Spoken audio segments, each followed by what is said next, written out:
Hello दोस्तों, तो कैसे हैं आप सब। आज की इस वीडियो में भारत के एक ऐसे राज्य के बारे में बात करेंगे जो परंपरा, संस्कृति और प्राकृतिक सौंदर्य के लिए जाना जा रहा है। जी हाँ, हम बात कर रहे हैं उड़ीसा शहर की।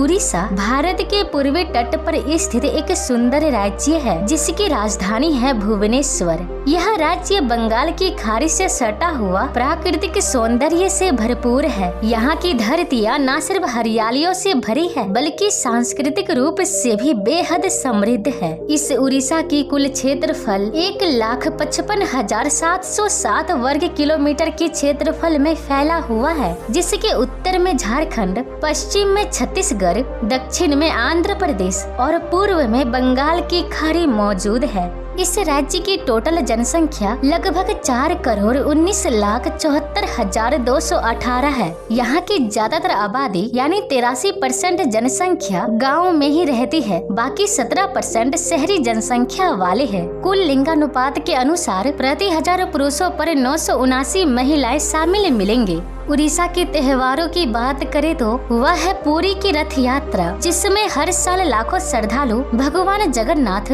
बलभद्र और सुभद्रा की रथ खींचने पुरी आते हैं। ये नजारा इतना भव्य होता है कि देखने वालों की भीड़ पूरे शहर में उमड़ जाती है। इसके अलावा अगर आपको इतिहास और वास्तुकला से प्यार है तो कोणार्क का सूर्य मंदिर, जो यूनेस्को वर्ल्ड हेरिटेज साइट है, आपको मंत्र मुग्ध कर देगा। वही भुवनेश्वर का लिंगराज मंदिर भी प्राचीन काल की ही वास्तुकला का जीता जागता उदाहरण है। यही नहीं, अभी तो और भी है। यहाँ की चिल्का झील एशिया की सबसे बड़ी खारे पानी का झील हजारों प्रवासी पक्षियों का घर बन जाता है। और हाँ, यहाँ डॉल्फिन भी देखने को मिल जाएगी। उड़ीसा की कला भी कम नहीं। पट्टचित्र, संबलपुरी साड़ी और ढोकरा कला दुनिया भर में अपनी पहचान बना रही है। शिक्षा की दृष्टि से भी उड़ीसा तेजी से आगे बढ़ रहा है, जिसमें प्रमुख संस्थान KIIT university Bhubaneswar, Utkal university,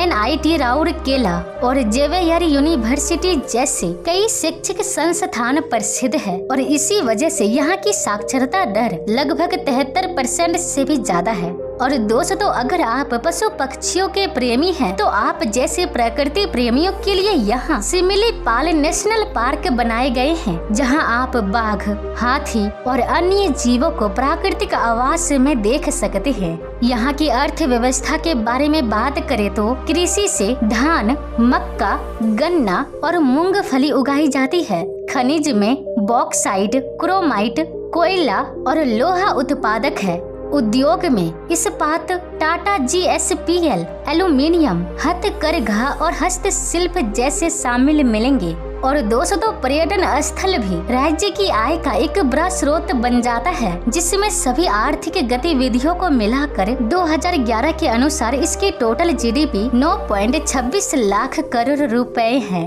अगर आप उड़ीसा आते हैं तो यहाँ के डालमा, संतुला और छेना पोरा एक बार जरूर चखें, क्योंकि ये सभी डिश यहाँ के फेमस डिश है। और अगर आप नृत्य के शौकीन हैं तो यहाँ के उड़ीसा नृत्य को देखना ना भूलें। ये एक ऐसी कला है जो देवी देवताओं को समर्पित है। अब आइए बात करते हैं उड़ीसा के परिवहन के बारे में। उड़ीसा का प्रमुख railway East Coast Railway zone है। हवाई मार्ग में बिजू पटनायक अंतर्राष्ट्रीय हवाई अड्डा भुवनेश्वर में स्थित है, जो उड़ीसा का मुख्य एयरपोर्ट है। और ये तो आपको मालूम ही होगा कि उड़ीसा के पास समुद्री तट है, और इसीलिए भी यहाँ एक बड़ा बंदरगाह भी है, जो है पारादीप बंदरगाह। यह एक समुद्री पोर्ट है जो भारत के व्यापार में महत्वपूर्ण भूमिका निभाता है।